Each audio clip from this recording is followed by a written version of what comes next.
really long time since I've updated with a video, but as you guys can see, I'm in a different country. I'm in New Zealand and I've been here for 4 weeks now, and it has been a fun journey, and that's why I have not really uploaded any videos or created any videos. So I've been busy really recording a lot of my experiences here on the farm where I am in the northern part of New Zealand. So this is what this video is going to be about, and I'm a little bit sweaty because I literally just went up a hill. I thought that I would want to have this as a background and just the sound of being in the nature, and then having to sit in one of the rooms and record a video. I feel like this was like more fitting for that. And then this video I'm just going to talk a little bit how I got here, with what visa I'm on, and also how I found this place, and what my plans are for the next following months. So this is going to be quite so let's jump right into it. So I'm here in New Zealand, and as you guys know, I was in Australia before, and my visa was about to expire, and I didn't know what to do because I was on a working holiday visa in Australia, which is like a good visa to be on if you just wanted to explore Australia for a year. But if you want to do something in the long run, it is kind of annoying to be on a working holiday visa because there are definitely some limits being on a working holiday visa in Australia. And I like being in Melbourne. I was in Melbourne for a year, and I wanted to actually extend my... I need to sit down, but there's shit everywhere. I really want to extend my trip in Australia, and for that I either had to do like 88 days of work, like farm work or mining, something like that, or I had to travel outside of the country, and I didn't find any farm work. So I decided to travel outside the country, and New Zealand is the closest country to Australia. And then plan was to apply for a second visa to Australia so I can go back after I've been here for a little while. Now, being here in New Zealand, I definitely feel like I want to stay here for much longer than planned. It was supposed to be just a couple of months. It's been 4 weeks, and I feel like I would want to stay here for a whole year. I am on a working holiday visa as well here in New Zealand, which is quite easy to get. I applied for my working holiday visa, and it only took like 10 days, and then I was accepted, and that was basically it. There are some criteria of course to get working holiday visa. I am 30, so I think that's the age limit for my country when I'm from Denmark. It's different from each country, but there's definitely some things you have to look up and for you to figure out if you can apply for it. But yeah, I'm sitting quite awkward right now. I don't know how to sit right here. There's like a little bit of poop everywhere, and I don't know. Yeah. Okay, so as I said, I'm on the working holiday visa, and it was quite easy for me to get that. It took me 10 days, and I cannot remember how much in dollars I paid, but it was affordable. So it was quite easy to get the working holiday visa. I didn't really have to send in documentation or anything. They do require you to have a certain amount of money on your bank account. So if you get stopped at the airport and you don't have that amount of money, I don't think they will allow you in. I'm not quite sure what happens, but there are some criteria like that, and also you have to have insurance. So I had an insurance when I got here. So yeah, there are like small different things that you will have to check out because it's very different from each country when you apply for your visa. And after that was then the next thing, like work, what I'm gonna do for work and stuff like that. I was a little bit stressed because I know the situation here in New Zealand is quite different from Australia. It's quite harder to find like paid jobs. You can of course find like smaller jobs, but New Zealand is like, it's big. There are a lot of people here, but it's also kind of, I don't know, what I've just seen, it doesn't seem like a place to go to like for work. It's not a place you go for work. It's definitely a place you go to like explore the nature and stuff. So I am on the farm right now working, but I'm not getting paid. So that is what they call woofing here in New Zealand. So you can go from farm to farm, and then you can like woof, which is like volunteering, where you get accommodation and food, and then you have to work a certain hours. People do it different. Here on this farm where I'm at now, my first stop, which is up in the northern part of New Zealand. I am on the horse team. They have cows and horses. They have dogs, cats, pigs, different things, and they're like a little farm, but also a hustle. So that's what they also make a living of. So there's a lot of people coming and going on daily. But they have a lot of horses. They have like around 40 horses. They have 100 plus cows that they milk every morning.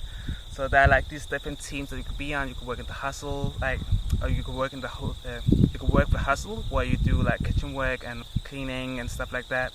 And I am on the horse team because I had previous experience with horses. So that was just to do that. I haven't been on a horse for 12 years though, so it was quite an experience. But it have been going really well. I just jumped on the horse right away, and we went on a like horse trip in the nature, and I really got to see like the property. And it's just, New Zealand is just a pretty country. Like the landscaping is insane. It's like, I'm so happy that I did this, even though it wasn't even planned. I never thought of going to New Zealand. I didn't even think about New Zealand when I came to Australia. I don't know why, but it's such a pretty country. I'm so glad that I've done this, and I really love where I am right now. It's definitely a place I would recommend. But I will say one thing is like, and I was I kind of knew this before I came here, but there's a lot going on, and there's a very few, like the owners of the farm have a lot of responsibilities. So I will say this, especially being on the horse team, my boss, she also is the boss of the cow team. So the cows are like the first priority, and they have to milk the cows every morning and do certain things for the cows first. So the horses are like more like a second priority, and there's not been that much time for the horse team. So I've been very much like having to do things solo, which has not been a problem at all. I do know my way around horses, and I have been doing it for so many years when I did it back when I was younger, so it wasn't an issue for me. But I will say it's kind of a little bit of unorganized. I'm more used to like organized structure, but that's the only thing. It's not that I wouldn't exchange the experience because of that at all. It's like a minor thing. So yeah, but it's very chill, and the owners are really, really nice, and it's just beautiful tree, and it's a beautiful landscape.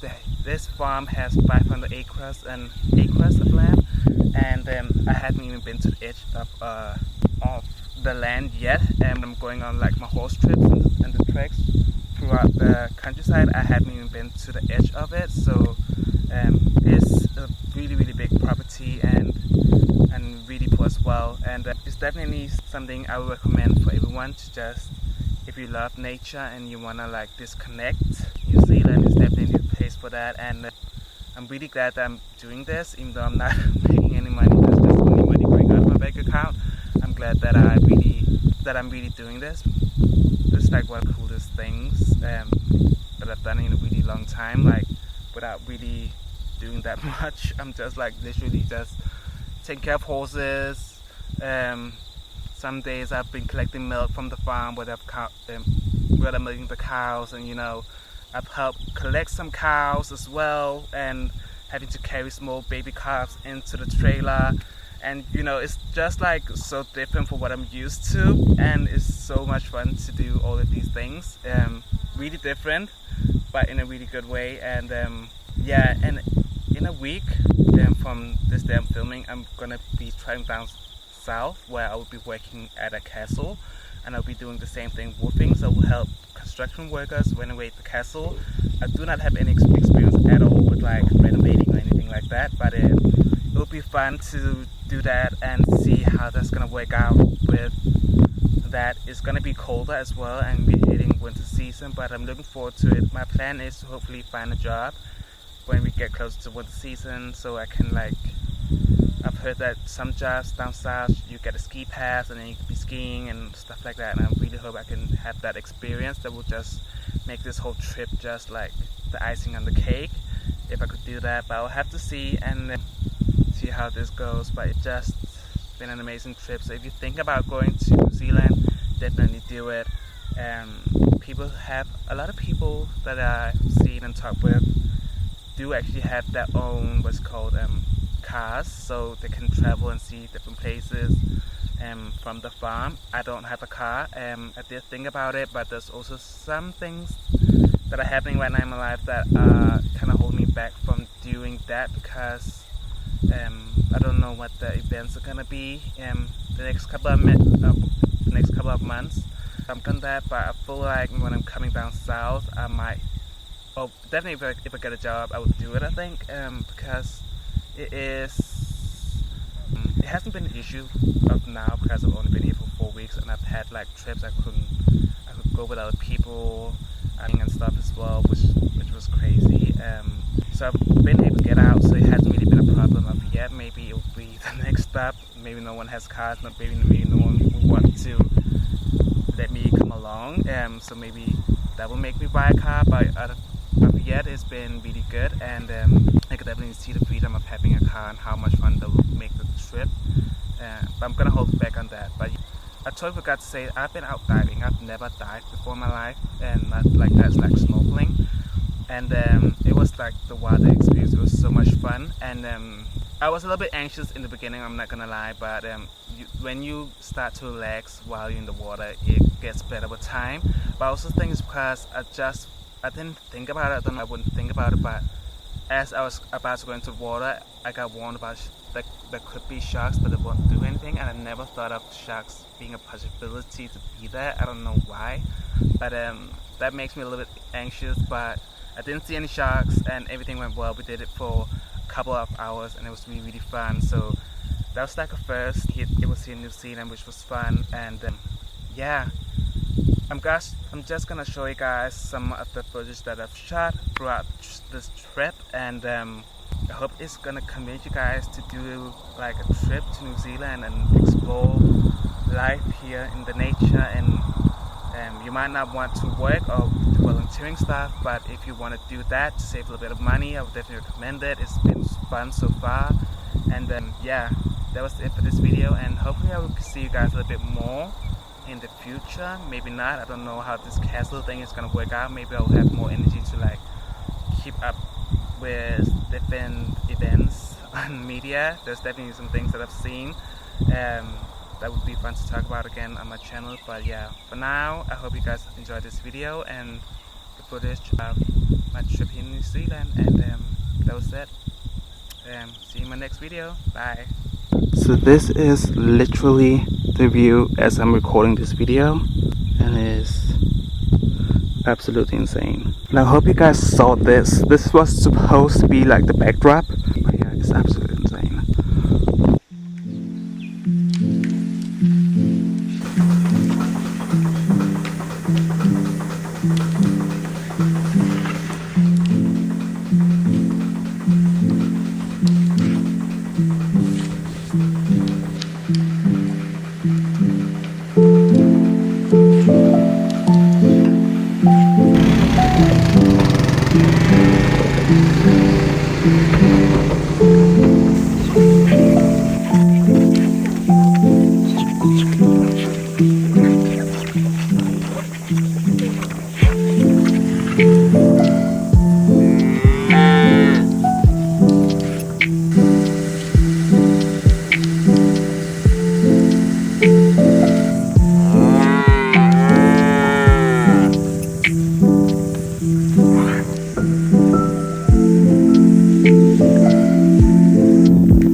but it was creepy. Like.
Let you pick them up and then had to put them in the trailer through the front door, because if you have to open the back door, they can easily run out. So it's like having to pick a little car up. It wasn't hard, but you know, just a lot of it shedding on me was like, I won't lie, it was a little bit intimidating. And now we are at the farmer's shop to get castrating rings, because when you want to castrate a little calf, you just tie elastic bands around the spoke and then it eventually will fall off.